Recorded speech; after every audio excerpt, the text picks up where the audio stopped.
Jai Jagannath, Jai Shri Krishna. We are reading Bhagavad Gita. Last time we came to chapter 4, verse 11. This is in the chapter 4. Krishna is explaining that one needs to be free from attachment. So God is also detached. Bhagavan is also detached. But he reciprocates with those people who confide, take shelter in him. So the verse go, ye yatamam prapadyante tam sathaiva bhajamyaham mama bhartmanu vartante manushyak parta sarvasa. O Partha, as much as they surrender to me, in the same way I reciprocate with them. All human beings follow my path. This is interesting because the two parts of the verse are put together. It means that there is a connection. No, but it's showing that all human beings follow God's path. It means that everything is, supported by God. So God doesn't,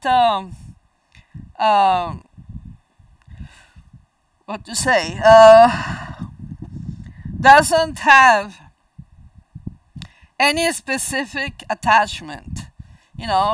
All people, all human beings can do whatever they want because it's all in the process of learning. It's all in the process of evolution, personal evolution. So this is what is the basic, the path, the basic path for everyone.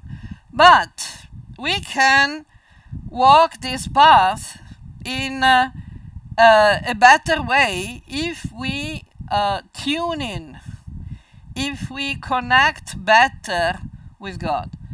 When it is, when Krishna says they surrender to me, it means that we need to swim according to the current of the river, not against the current.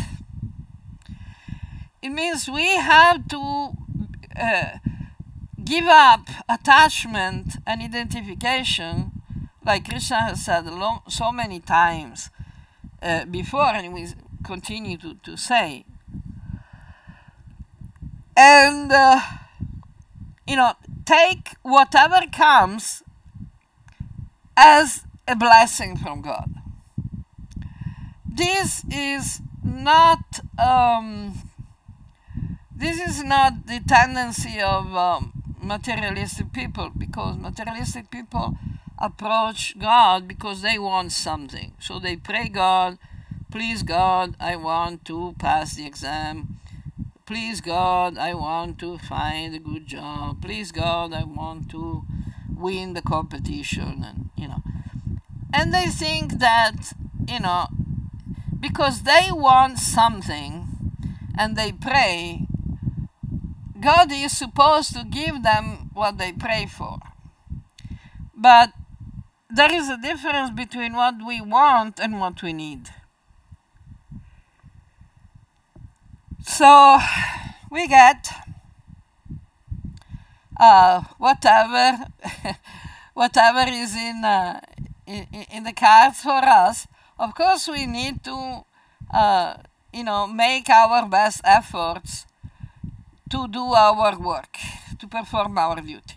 But as Krishna has already said at the beginning of Bhagavad Gita, one should be equally sober in victory and defeat, success or failure, gain or loss, honor and dishonor. So the surrendering to Krishna, surrendering to God, means establishing a better connection with God and trusting God more. You know, giving up the ego that is telling us that we want something specific. Maybe what we want is not what we are supposed to get. So, you know, I'm thinking about my personal case. I remember that once I went to one of these, one very nice lady who was channeling the Mother Goddess. And I remember she asked me if I wanted to stay in India or to go back to my native place, you know. And I said, no, I want to stay in India. So, you know, kindly she allowed me to stay in India for 25, 30 years. And then she kindly allowed me to go back to my place to do, you know, to do more work, a different work. So, you know, of course I try to do my best, but, you know, when there is a clear message, we need to do the best with what is given us, because that is actually better. I was staying in India at some point. I was just going to finish writing my books, but probably my books would not have become so widespread. But I started writing non-quora, and I'm getting, you know, many more views than with the books. So obviously there has been an improvement in my work. So I'm, you know, wherever Jagannath is putting me, okay, you know, I have to do some work there. This is the idea of surrender. Surrender doesn't mean that we don't put any effort in the work we do. You know, that we lose all willpower, all initiative, all, you know, we don't care. No, surrendering means being open, you know, open-minded. Any observation about this? No. No, okay. So I think we can go on. The commentary you can read from the book. Then we have 12. Those human beings who desire to achieve perfection in their actions worship the devas in this world, because in this way perfection can quickly be attained through one's efforts.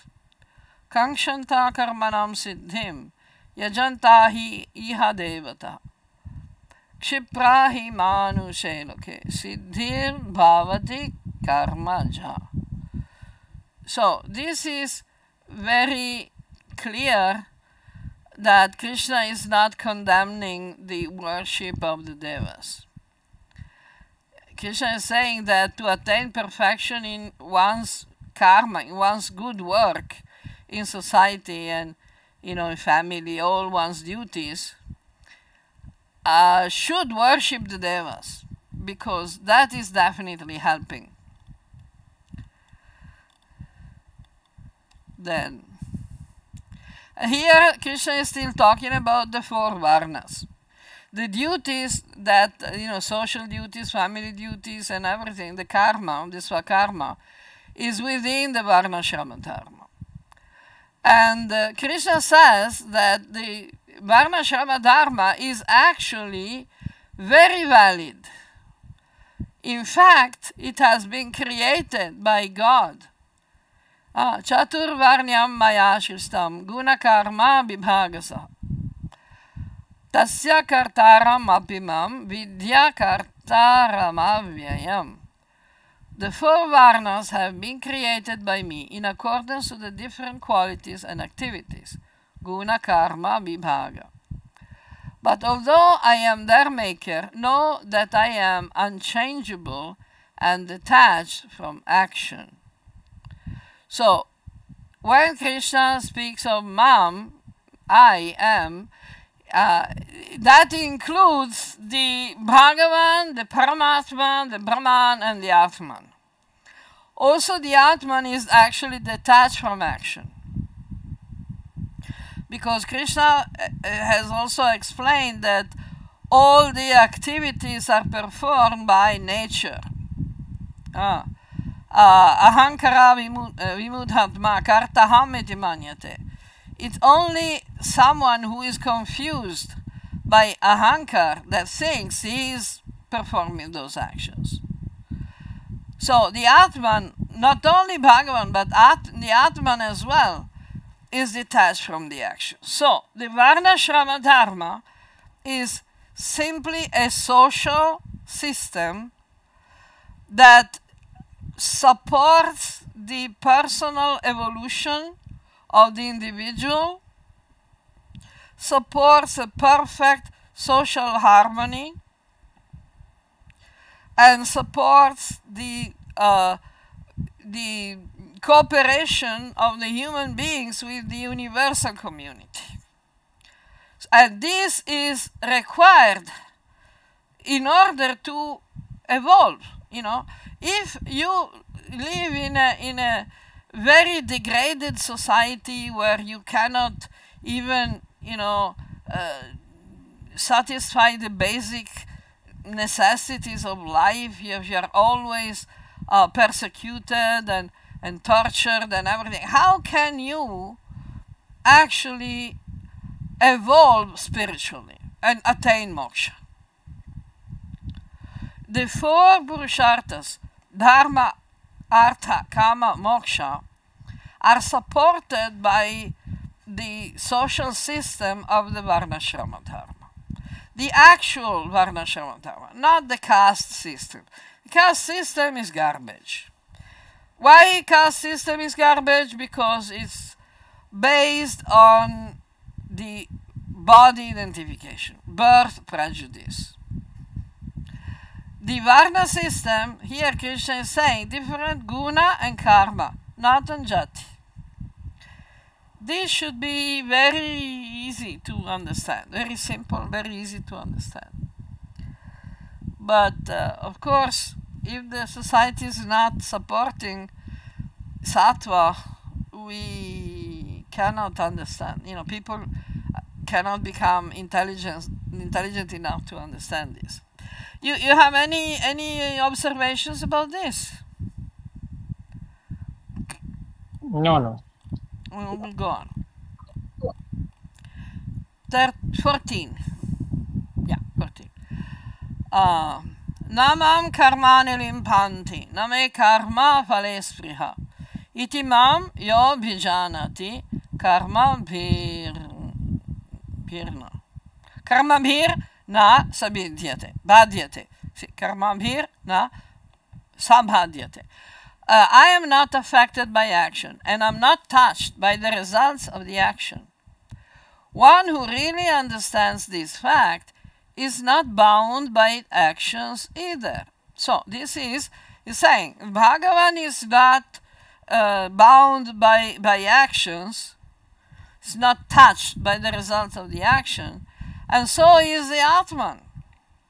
So if we understand, if we realize that we as Atman are part of Brahman, and we are the same, we have the same nature, the same quality, albeit not the same quantity, then we also become situated in the Brahma Bhuta, or in the in Krishna, like Vishate Tadanantaram. When we achieve that consciousness, we actually go inside the Krishna consciousness. Krishna and Krishna consciousness are the same thing. So this is the idea, because Krishna is consciousness, Bhagavan is consciousness, Brahman is consciousness, Atman is consciousness. So it's all a question of consciousness. Okay. 15. Evam gyatva kritam karma purvai rapi mumukshubhi kuru karmaiva tasmat tvam purvai purvataram kritam. Knowing this fact, those who in the previous ages desire to attain liberation engage in action.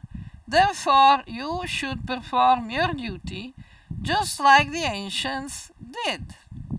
So, Krishna is not saying that he is starting a new religion, that people should abandon the Varna Shrama Dharma, they should not worship the devas, they should not do their duties properly. No, Krishna is not saying anything like that. He's saying, if you want to attain perfection, liberation, just like so many, all those in the previous ages, because nothing changed. The system is the same. Sanatana Dharma is the same. We need to engage in action, in the proper action. And the proper action is explained in Bhagavad Gita all through the chapters. I saw one question on Quora, someone is saying, why Krishna is pushing karma yoga? Even, it looks like he considers karma yoga better than bhakti yoga. Karma yoga is just one aspect of bhakti yoga. Without bhakti, what karma are you going to do? Anyway, so we try to go on and see what happens. 16. I need eyeglasses because I cannot read the number. Okay. Kim karma, kim karmeti, kim akarmeti. Kim karma, kim akarmeti. Keva yopyatra mohitaha. Tatte karma pravakshami yagyatva mokshase asubhat. Even scholars are sometimes confused about what is karma and what is akarma. I will now tell you this knowledge of karma, by knowing which you will become free from inauspiciousness. Now, we remember this is chapter number 4, and the chapter on karma yoga was chapter number 3. So, the point is sometimes people think that there are different types of yoga, and each chapter of Bhagavad Gita, the chapter that speaks of karma yoga, is talking about all the karma yoga. You go in the chapter number 4, the Jnana yoga, you're not going to find anything about karma yoga. But that's not the fact. That's not the fact. Okay, 17. It is important to understand the meaning of karma and the meaning of vikarma, and even more difficult, the meaning of akarma within the karma. So, you know the differences. Okay, so karma is the prescribed action. The duty. Vikarma is something that is not prescribed. Or against what is prescribed. Is that clear? You want to say something? Yeah, in this verse I had one old doubt. Yes. That how would you define prescribed duty? Fantastic. If somebody who is doing a job of a butcher, right? So maybe he might have got it through. Yeah. So is it his prescribed duty? No. We have Krishna is. So I gave example of something very extreme, but yeah, in between also how one identifies what is prescribed, what is. That is Krishna is saying very clearly in Bhagavad Gita. I believe it's chapter 18. That Krishna is describing the Swadharma and the activities, of the 4 Varnas. He is not talking at length about the 4 ashrams.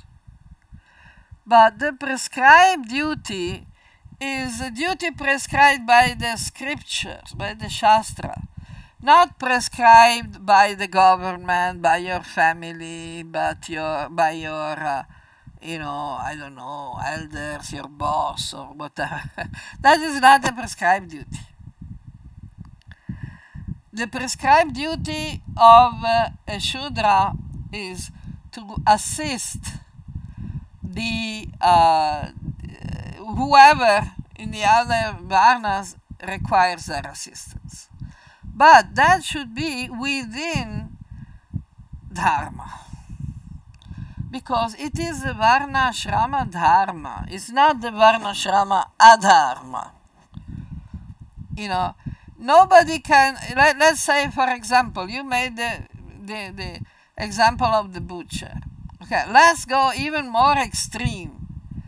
Let's make the example of a hired assassin, a hitman.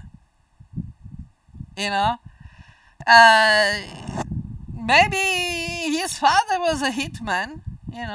I saw one interesting movie in that from one girl from Colombia, where they have all these mafia cartels and organized crime and everything. So what is the prescribed duty of a son of a mafia boss?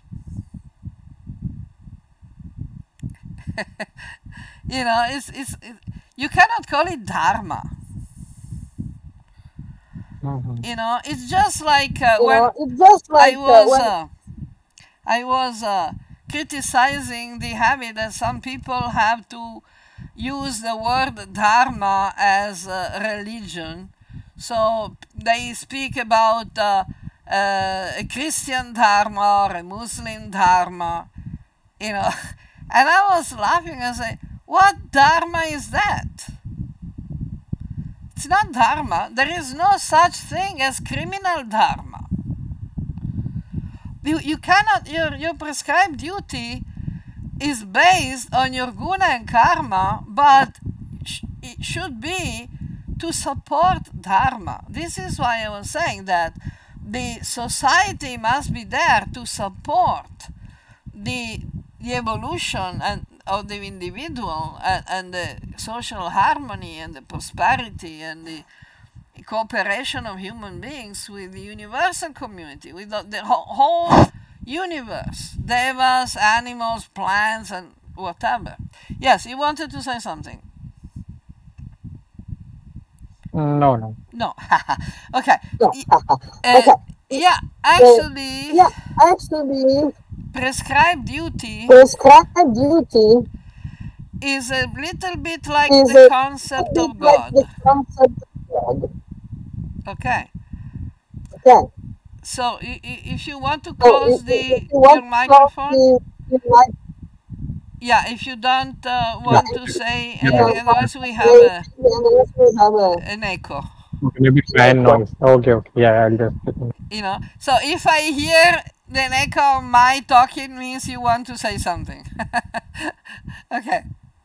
Yeah, what I was saying is the concept of prescribed duty is, similar to the concept of God. People who don't have sufficient knowledge and understanding, they think that God is anything that is more powerful than an ordinary human being. So they call God any entity that seems to be more powerful than a human being. So, including the Asuras. The Asuras wanted to be worshipped as God. If you read the stories of the Puranas, like Hiranyakashipu, Ravana, all these big Asuras, they took all the power of the gods into them, and wanted to be worshipped as God. That's why they consider Vishnu their enemy. But this is not this is not correct. It's delusional. So in the same way, the idea of a prescribed duty that is against dharma and vidya is delusional. You know, they call it dharma, but they don't know what dharma is. You know, when people have no idea what is gold, you know, and they think they're talking about gold, but they never seen gold. They, you know, they can take brass or even, you know, anything that looks yellow. They can think that's gold, but it's confusing. This is why we should get our knowledge from the Shastra, not from the Lokika Shraddha. You know, so many people think my duty, my prescribed duty is to obey my parents, for example. You know, and this was exactly the point that Hiranyakashipu was making with Prahlad. So if Prahlad was to interpret the idea of prescribed duty as the total obedience to his father, he would have been an asura, but he was not. What does that mean? Means that dharma is not just what, you know, authority told us to do. Because if authority tells us something that is against dharma, we should not do it. Shudra should not serve a bad master. You know, of course, you know, sometimes even, you know, very good dharmic people need to do things that look like they're not dharmic. Like, for example, we have, you know, Yudhishthira that had to tell a lie in order to take Drona down. You know, he had to say that Ashwatthama was dead. That looks like against dharma. But it actually was not, because Drona was making a big mess, and he was not helping dharma in general. He was fighting for Duryodhana, you know, and he was not behaving like a brahmana, you know, and he was so attached to his biological son, you know, that is ahankara mamatva. That has nothing to do with what the brahmana is supposed to do. So it had to be taken down. And the idea of telling him, you know, giving him the information that his son was dead was actually targeting his delusion. It was not intended to cause damage to the universal community. It was actually, you know, like a surgery cut. It was not a knife attack. It was not intended to kill him. It was intended to cure him.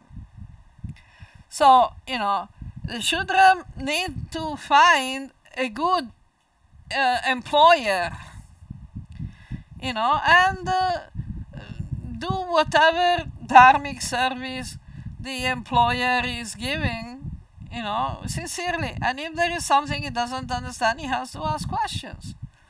You know, there is no prohibition about asking questions. So if the employer of a Shudra tells the Shudra to go and, you know, kill a number of animals, you know, killing animals is not exactly dharmic, but if the idea is to kill the rest that are destroying, you know, important things for the well-being of society, or to kill criminals, or to kill aggressors, you know, then it's not against dharma. But we have to understand what dharma is. In the same way, the duty, the A prescribed duty of a Vaishya is to feed society, to protect the land and protect the cows, means feeding society. Anna Tadvrata. Our vrata is to produce grains, produce food. Okay, so this is the Vaishya, that is the prescribed duty. The prescribed duty of the Kshatriya. Prescribed duty? Tell. No, I was just saying, yeah, got it. Okay. The prescribed duty of the Kshatriya is to protect the praja. All the prajas. You know, everything else is subordinate to this prescribed duty. And the prescribed duty of the Brahmana is to give knowledge. Everything else is subordinate to this. Now, it is true that we have to obey the parents, the elders, respect the elders and everything. But it has to be, you know, done with intelligence. If we are not convinced that this is our prescribed duty according to Dharma and Vidya, we have the duty and the right and the duty to clarify the issue. Because nowhere in the Vedic system, in Vedic culture, we are required to have blind faith. Nowhere we are required to perform adharmic activities. This is why the Brahmanas are so important, because they are the ones who are supposed to explain Dharma and Vidya to all the society, including the Shudras. So, it is said, you know, the Shastras say that specifically for the Shudras, Vyasa compiled the Puranas and the Mahabharats, you know, including the Bhagavad Gita. So the Bhagavad Gita is for the Shudras, you know. So if the Brahmanas, so-called Brahmanas, cannot understand and apply the Bhagavad Gita, you know, then we know that we are not in a good position. In Kali Yuga it is said, Kalo Shudra Sambhava. Everybody will become a Shudra. But at least we don't need to be a stupid Shudra. You know, the Shudra with some intelligence. So, you say, it is important to understand the meaning of karma and the meaning of vikarma. And even more difficult, the meaning of karma within, akarma within the karma. Vikarma is what is not prescribed by the scriptures, what is not the prescribed duty, which is actually against the prescribed duties, which means doing something else, something that doesn't help the good karma, the good activities, the prescribed duties. Then we also have another category that is not mentioned here in this verse, that is called Ugra karma. Ugra karma is worse than Vikarma. Ugra karma is criminal activities, which are definitely not the prescribed duty. As we were discussing before, from the butchers to the mafia boss son, or, you know, whatever. That's not that dharma. It's not a swadharma. It's not the prescribed duty. Okay. What is the meaning of akarma within the karma? The meaning is that we perform our prescribed duty, but without attachment to the result, without identification and without material attachment.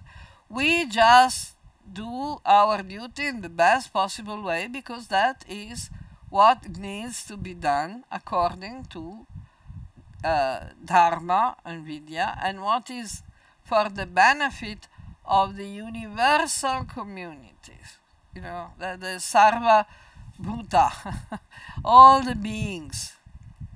Krishna many times in Gita says that the devotee or anyone who actually wants to, you know, progress spiritually, they have to serve all the beings, to work for the benefit of all beings. This is the measuring rod of the idea of prescribed duty and dharma. Dharma is what supports the universal community. So if some activities is not supporting the universal community at large, it's not dharma. So we can make the example within a human body. We have the antibodies, the white cells, I think, you know, that are there, you know, their prescribed duty is to destroy the pathogens, the microbes and viruses and everything else.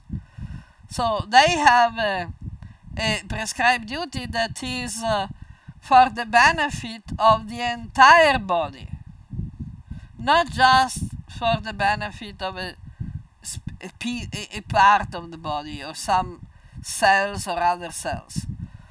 No, it's for the benefit of the entire body. So this is how we measure if our prescribed duty is actually prescribed duty or it is Lokika Shraddha. They have been cheating us, telling us that it is our duty to do things against Dharma, which is what Hiranyakashipu was trying to convince Prahlad about. I think, did we answer the question? The old question. Yes. Old question. Any more elaboration on the idea? No. Okay, so we go on. I think this is very important. Many people need to understand this better. Yeah, many times when you talk to friends, they say, "Okay, I'm doing my duty. I'm doing that is enough for me for my progress." Yeah, but are they? You know, who gave them those duties? This is the problem. Because if the people who gave them those prescribed duties are actually qualified, then it is okay. You know, you just do your duty, and even if you don't understand everything, it's okay. But if someone deliberately closes his eyes in front of adharma because he says, I'm just doing my job, you see, that is not making it dharmic. You know, because you are grateful or employed by someone, it doesn't mean that you will not have any bad reaction if you perform ugra karma under their orders. You know, if you are forced to, if you have no other choice, of course your karma is less. Your reaction, your guilt, your culpability is less. But if you have a choice, you choose not to be aware of the problem because you think that, you know, it's too difficult. That's tamas, that's laziness. That's being lazy, that's being weak, that's being, you know, that's being tamasic. You know, okay, what can you do? Tamasic people are tamasic. But they cannot claim that that is their prescribed duty. That's total ignorance. Anyway, you know, when people are intelligent, they wake up. If they don't want to wake up, we cannot force them to wake up. If they're just pretending to sleep, they're very difficult to wake up. Anyway, so we have 18, verse 18. One who can see akarma within the karma, and the karma within the akarma, is intelligent among the human beings, and is performing all dutiful activities by engaging in yoga. Okay, so akarma within the karma means that someone is performing all the social varna and ashrama duties, like Shudra, Vaishya, Kshatriya, Brahmana, Brahmachari, Grihastha, Prastha, Sannyasi. If someone is actually performing all the dutiful activities of their particular guna and karma, the particular position in society, without selfish attachment, without expecting anything in terms of ahankara and mamatva, that is akarma within the karma, because we are working not for ourselves but for the universal community, and universal community is God, is the Virat Purusha. So this is also the Bhagavata Purana saying, Yagertat karmano anyatra. The activities that are not performed for the service to yagya, as yagya, they will bind to karma. If we perform our prescribed duties as a service to yagya, as a sacred action, not for our personal benefit, but for the benefit of the Virat Rupa, the Vishwarupa, then we are not making any karma. We are doing akarma. We are free from the karma.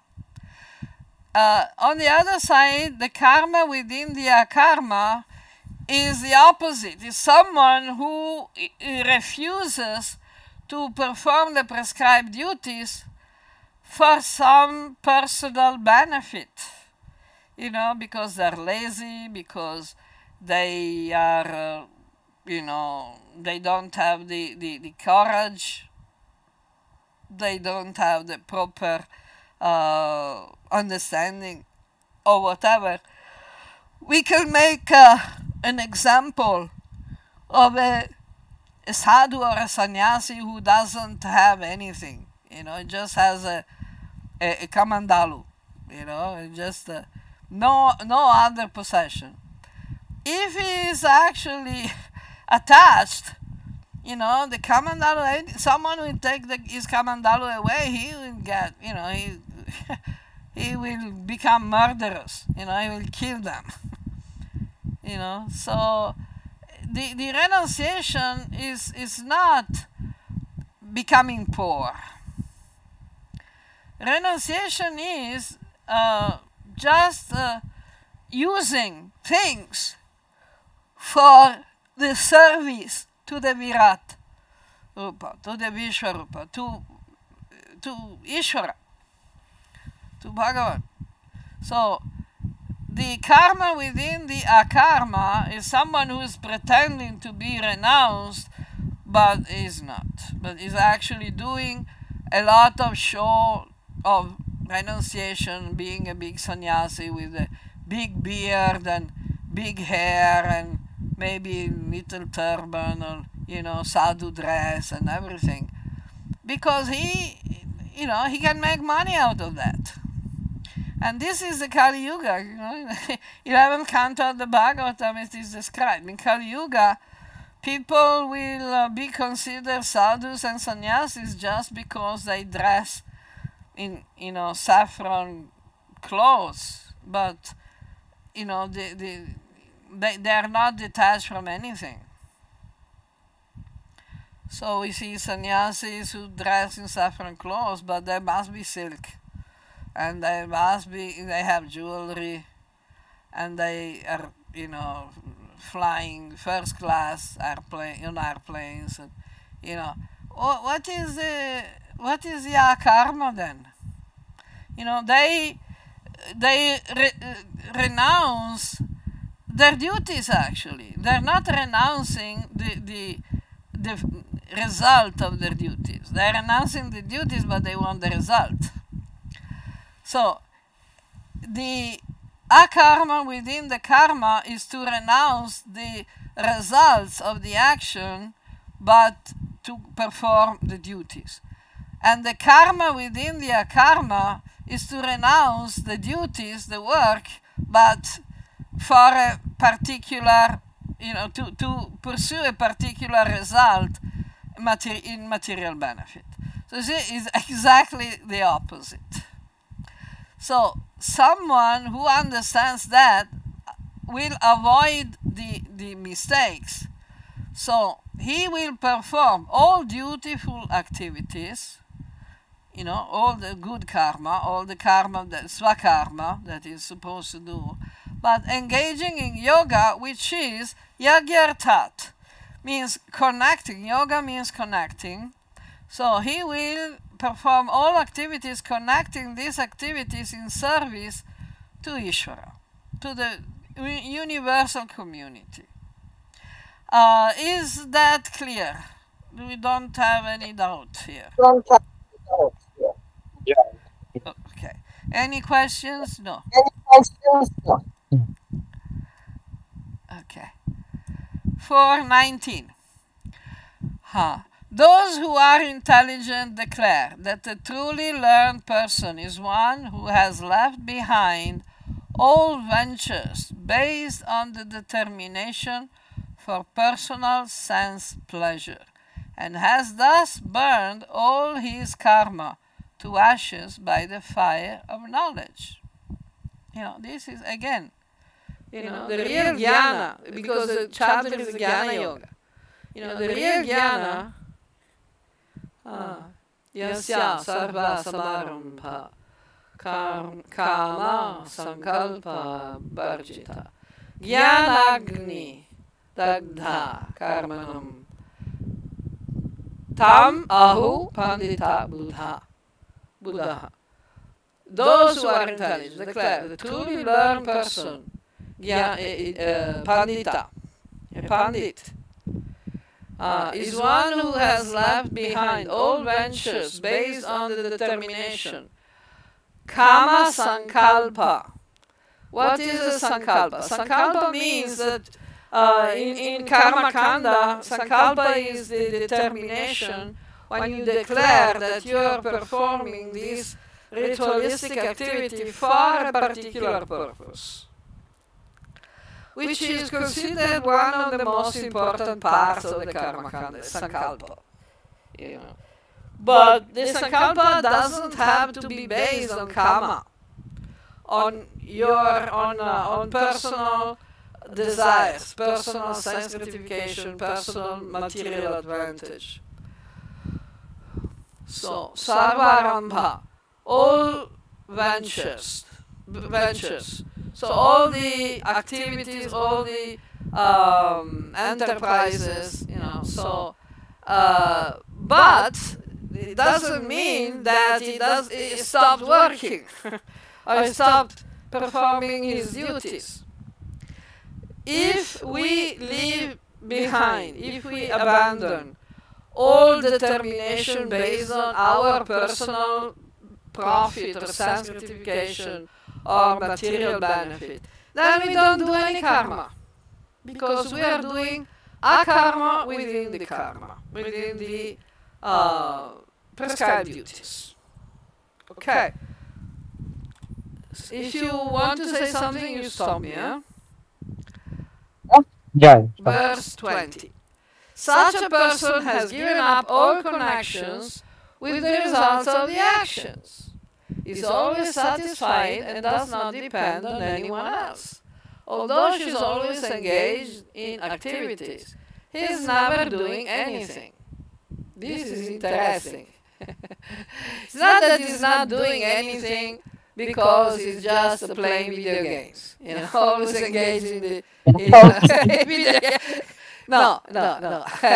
The point is the person who is actually in yoga, is actually engaged in sacred action, is working in the best possible way, performing the prescribed duties, but is always satisfied whatever he gets, because he's not connected with the result of the actions.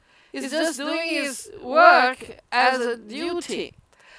It doesn't mean that we need to accept bad treatment.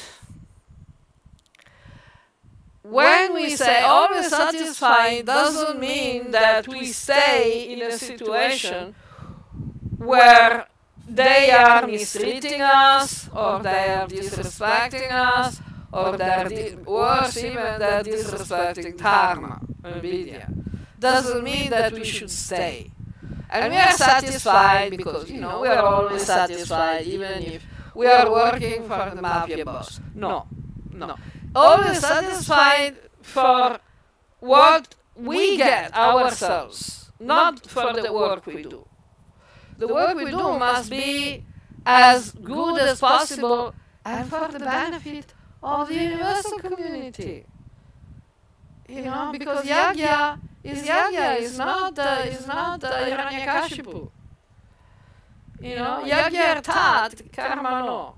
The duties, prescribed duties performed for yagya are not about serving a bad Hiranyakashipu boss, a mafia boss. No, that is staying satisfied in that situation is not what Krishna is talking about. Okay. Does not depend on anyone else. This is interesting, because the Shudra depends on the employer. But it's not necessarily, because a Shudra can also be an independent craftsperson. Can also be independent, self-sufficient, and give services to the public. Today to someone, tomorrow to someone else. Like, the porters at the railway station. They're definitely the Shudras, but they don't need to stay in the service of a bad employer. Because they're independent. They are carrying the luggage when they want, for whom they want, and they get money. So the Shudra should not depend on anyone else if they're bad employers. Otherwise the employer has a duty to take care of the employee. But that's, if you find a good employer. Then, although he's always engaged in activities, he's never doing anything. He's not the doer. He's not considering that what he's doing is his benefit. It's a benefit for. It's like the hand. The hand is working for the benefit of the whole body, not for its own benefit. So the hand is always busy, but it's not its own plan. It's not its own enterprise or venture. It's just serving the entire body. Okay. So we go on. You like the video games, huh? Okay. Not doing anything. That's not exactly doing any prescribed duty. The only benefit of some video games, not all of them. Some video games are similar to lots of other games that have been used since very ancient times for relaxation and amusement. Like, for example, playing cards, playing chess. It don't, many of these, current video games are just like, brain exercise and relaxation. So they can be used as a, ancillary activity to support the main duty. Just like, for example, washing one's clothes. Washing one's clothes is not exactly a professional prescribed duty, but you need to do it so that you can do your prescribed duty better, so it's considered part of your duty. Okay, so it is also our duty to take rest, but we need to, keep it balanced. Okay. 21. Oh, I see that we are already half an hour after your time. Your time. But anyway, I think we started some 15-20 minutes. Okay. Yeah. Your dinner is not suffering. Okay. So 21 and then we stop, maybe. Yeah. One who works without selfish desires in fully controlled consciousness, giving up all sense of possession, and only performing those activities that are required for the proper maintenance of the body, or performing the activities with the body only, without sense of identification and attachment, never incurs negative reactions, although he engages in activities. So, this is the key of not to make any karma, any bad karma. Okay. So I think we can stop here. We did 10 verses, and we can continue next time. Any question, observation? Yeah, this last verse, free from identification and attachment, it is difficult. Yeah.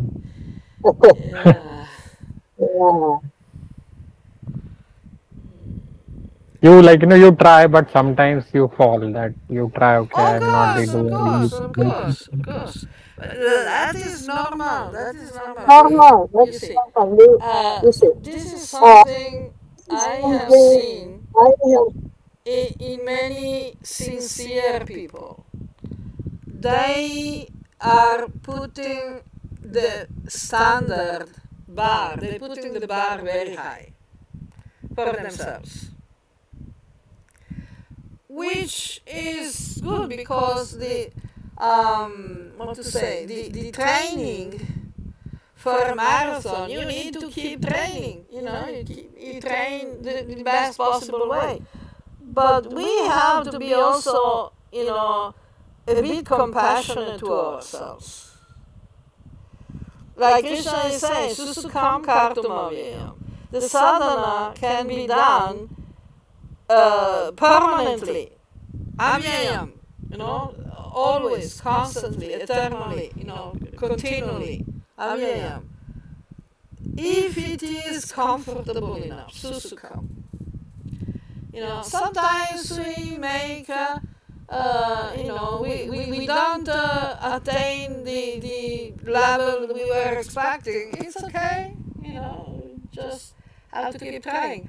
The idea of meditation, for example, samadhi means equal meditation, equal consciousness. That is the final result.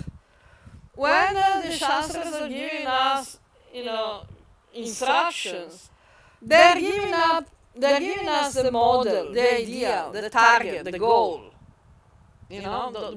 we are here, we have to get there. We need to have, like Rupa Goswami said, patience, enthusiasm, and determination. We also need patience. If we fall, every time we fall, we pick ourselves up and we try again. That's, what we do in every field. Whatever we want to accomplish, whatever we want to achieve, it's a work in progress. It's not that the first time we do it perfectly and every time we do it perfectly forever. No, we learn, what to do or not to do, and what is doing what. We have the help of the Shastra, the help of the Guru, the help of the sadhus, the help of the Paramatma, the help of the subconscious. We have to, be serious, but not what to say, masochistic, not making damage to ourselves. It's because it's a marathon. It's not a sprint. It's something that needs to go on for a long time. Tell. No, I'm saying, yeah, it's like marathon. Yeah. We can't simply just exactly. reach. Exactly. Marathon. Exactly. There are, maybe you cannot keep the highest speed all along the marathon. It's impossible. You can run a little and then you have to slow down and walk. Maybe you even need to sit down for some time. Because if you strain yourself too much, you're not going to finish the marathon. You're just going to break. And I see lots of people breaking. There are many people who are too lazy and they need to be pushed. But the people who are already very sincere and they don't need to be pushed, if they push themselves too much, they risk to break. And then the damage is worse. So, susukam kartumavayam. Susukam means, okay, comfortable enough. Keep a good pace, keep going. Even if you think you're not doing much, in fact, you'll find out after some time, you look back and say, wow, I've done all this, all this walking. It's a lot. While you're jogging, it doesn't look like you're going very far. But if you keep going, you see there will be some difference. Okay. Anything else? Anything else? No. So for today, thank you so much for participating. Thank you for your time. And we'll talk again. We'll talk especially on WhatsApp. Okay. Jai Jagannath, Jai Shri Krishna. Jai Shri Krishna. Radhe.